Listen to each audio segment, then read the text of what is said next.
Hello everyone, welcome to study smart studio. आज की video में हम सैयद वंश के बारे में पढ़ेंगे। दिल्ली सल्तनत में कुल 5 वंश हुए। यह कौन कौन से हैं? गुलाम वंश, खिलजी वंश, तुगलक वंश, सैयद वंश और लोधी वंश। सैयद वंश का कार्यकाल 1414 से 1451 के बीच था। सैयद वंश के पहले तुगलक वंश था और सैयद वंश के बाद में लोधी वंश ने शासन किया। सैयद वंश की स्थापना खिज्र खां ने 1414 ईस्वी में की थी। खिज्र खां के बाद मुबारक शाह और मोहम्मद शाह खिलजी सैयद वंश के शासक बनते हैं और सैयद वंश का अंतिम शासक अलाउद्दीन आलम शाह बनता है। खिज्र खां का शासनकाल 1414 से 1421 ईस्वी के बीच था। यह सैयद वंश का संस्थापक था। इसका पूरा नाम सैयद खिज्र खां इब्न मलिक सुलेमान और इसके पिता का नाम मलिक सुलेमान था। इसके पिता पहले मुल्तान के गवर्नर थे। आगे चलकर फिरोज शाह तुगलक ने इसे मुल्तान का सूबेदार बनाया। आगे चलकर तुगलक वंश के शासक फिरोज शाह तुगलक ने खिज्र खां को मुल्तान का सूबेदार नियुक्त कर दिया। खिज्र खां स्वयं को पैगंबर मोहम्मद साहब का वंशज मानता था। खिज्र खां स्वयं को पैगंबर मोहम्मद साहब का वंशज मानता था। 1398 ईस्वी में समरकंद के शासक तैमूरलंग ने भारत पर आक्रमण किया और तैमूरलंग ने दिल्ली में भारी लूटमार मचाई और वहां कत्लेआम किया। इस समय दिल्ली के शासक नासिरुद्दीन महमूद तुगलक था। तैमूरलंग के आक्रमण के समय दिल्ली का शासक कौन था? नासिरुद्दीन महमूद तुगलक। इस आक्रमण में खिज्र खां ने तैमूरलंग का साथ दिया था।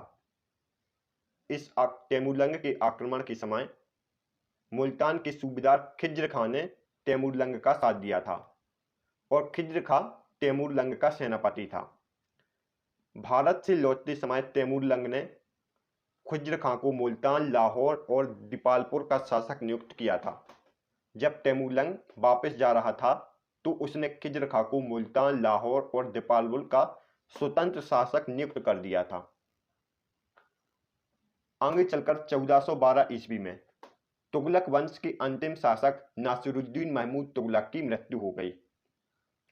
तुगलक वंश का अंतिम शासक कौन था? नासिरुद्दीन महमूद तुगलक। इसकी मृत्यु 1412 ईस्वी में हो गई थी। बाद में अमीरों द्वारा दौलत खां लोदी को दिल्ली का शासक बनाया गया, लेकिन 1414 ईस्वी में खिज्र खां ने दौलत खां लोदी को पराजित कर दिल्ली का शासक बना। तुगलक वंश का अंतिम शासक नासिरुद्दीन महमूद तुगलक हुआ। इसकी मृत्यु के पश्चात दिल्ली के अमीरों द्वारा दौलत खां लोदी को दिल्ली का शासक बनाया गया, लेकिन मुल्तान के सूबेदार खिज्र खां ने 1414 में दौलत खां लोदी को पराजित कर दिल्ली का शासक बन गया। खिज्र खां ने रैयत-ए-आला की उपाधि धारण की थी। खिज्र खां रैयत-ए-आला की उपाधि धारण कर दिल्ली का शासक बना था। रैयत-ए-आला का अर्थ होता है किसी शासक के प्रतिनिधि के रूप में कार्य करना। खिज्र खां स्वयं को तैमूरलंग का प्रतिनिधि मानता था और यह उसके प्रतिनिधि के रूप में कार्य करता था। खिज्र खां ने तैमूरलंग के प्रतिनिधि के रूप में दिल्ली पर शासन करता था। यह नियमित रूप से तैमूर के पुत्र शाहरुख को कर भेजता था। खिज्र खां ने न अपने नाम के सिक्के झलवाए और न अपने नाम के खतवे पढ़वाए थे और इसने अपना वजीर ताज उल मुल्क को नियुक्त किया था। खिज्र खां की मृत्यु 1421 ईस्वी में हो गई थी। इसके बाद मुबारक शाह शासक बनता है। इसका शासनकाल 1421 से 1434 ईस्वी के बीच चलता है। इसका मूल नाम मुबारक खां था और इसके पिता का नाम खिज्र खां था। मुबारक शाह किसका पुत्र था? खिज्र खां का। मुबारक शाह सैयद वंश का सबसे महानतम शासक था।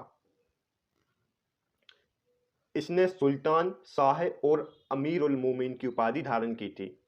मुबारक शाह ने सुल्तान, शाह और अमीर उल मोमिन की उपाधि धारण की थी। अमीर उल मोमिन का अर्थ होता है खलीफा का सहायक। फरिश्ता ने इसे सभ्य राजकुमार की उपाधि दी थी। फरिश्ता एक इतिहासकार है और इसने मुबारक शाह को सभ्य राजकुमार की उपाधि दी थी। मुबारक शाह ने अपने नाम के सिक्के चलवाए व अपने नाम के खुतबे पढ़वाए थे।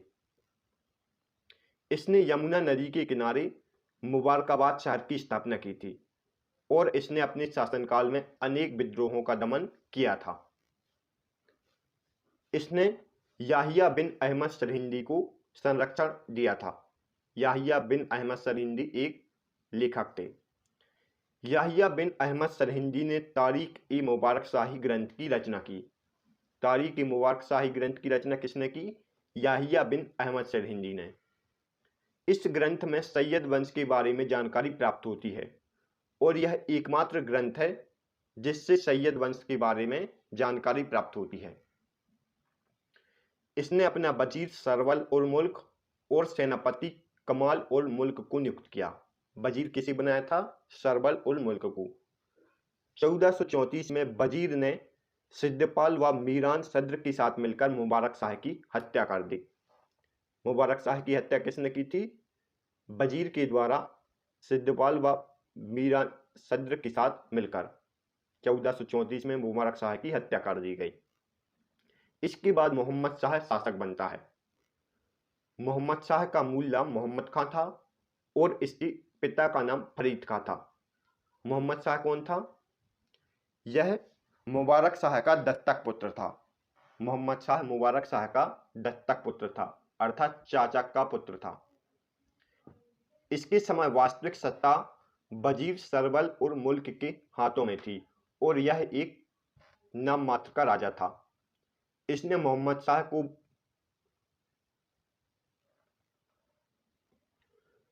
शाह ने वजीर सरवल उल मुल्क को खान ए जहां की उपाधि दी थी। मोहम्मद शाह ने सरवल उल मुल्क को कौन सी उपाधि दी थी? खान ए जहां की। खान ए जहां का अर्थ होता है संसार का स्वामी या विश्व का शासक। मोहम्मद शाह ने सेनापति कमाल उल मुल्क को नायब वजीर बनाया और इसे कमाल खां की उपाधि दी थी। पहले कमाल उल मुल्क सेनापति था, लेकिन मोहम्मद शाह ने इसे नायब वजीर बना दिया। 1440 ईस्वी में मालवा के शासक महमूद खिलजी ने दिल्ली पर आक्रमण किया था। 1440 में मालवा के शासक महमूद खिलजी ने दिल्ली पर आक्रमण किया। इसमें मोहम्मद शाह की रक्षा बहलोल लोदी ने की थी। बहलोल लोदी समाना का सूबेदार था। बहलोल लोदी पहले कहाँ का सूबेदार था? समाना का। और यह बहलोल लोदी को अपना पुत्र कहकर पुकारता था। मोहम्मद शाह बहलोल लोदी को अपना पुत्र कहकर पुकारता था। 1445 में मोहम्मद शाह की मृत्यु हो गई। इसके बाद अलाउद्दीन आलम शाह शासक बनता है। यह सैयद वंश का अंतिम शासक था। इसका शासनकाल 1445 से 1451 के बीच था।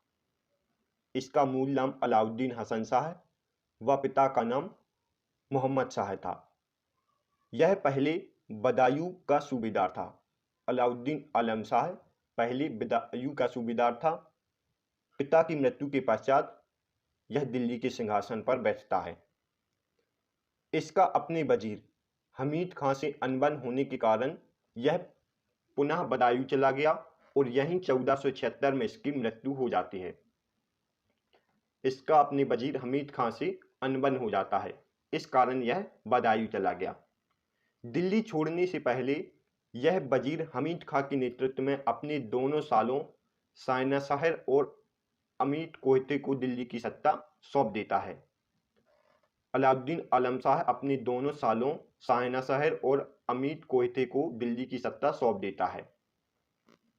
आगे चलकर सायना शहर और अमीर कोहते के बीच लड़ाई हो जाती है, जिसमें एक की हत्या हो जाती है और दूसरा दिल्ली की जनता द्वारा सिंहासन से उतार दिया जाता है। 1451 ईस्वी में समाना के सूबेदार बहलोल लोदी ने वजीर हमीद खां की हत्या करवाकर स्वयं दिल्ली की बागडोर संभाल ली थी। 1451 में बहलोल लोदी ने वजीर हमीद खां की हत्या करवा दी और स्वयं दिल्ली की बागडोर संभाल ली। इस प्रकार सैयद वंश के बाद लोदी वंश का शासन आता है।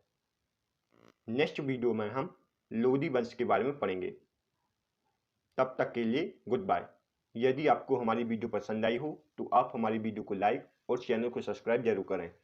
तो मिलते हैं नेक्स्ट वीडियो में, तब तक के लिए good bye. Thanks for watching.